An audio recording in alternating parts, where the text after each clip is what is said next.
king to b7. So, sa ganyang paraan po, maho-hold niya po yung dalawang pawn dito sa E file at saka sa C file. Halimbawa po, pag mag-king move po yung kalaban, automatic po yan. Pag halimbawa, magtitira siya dito ng h1. So, yung tira ng black is pawn to f2. So, yung f2 na pawn, hindi na po yan mapipigilan. Magpo-promote po siya ng queen. So, halimbawa po, pag hindi b7 yung tira ng kalaban,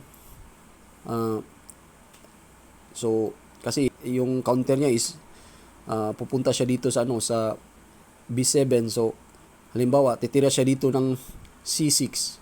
Ano naman po yung counter ng black? So, yung counter ng black po is itapat mo lang yung king dun sa nag-advance na pawn. So, king move po dito sa advance na pawn na C file. So, hindi po siya pwedeng titira dito sa sa B6 kasi pag B6 kakainin, example B6, kakainin mo lang yung pawn dito sa C.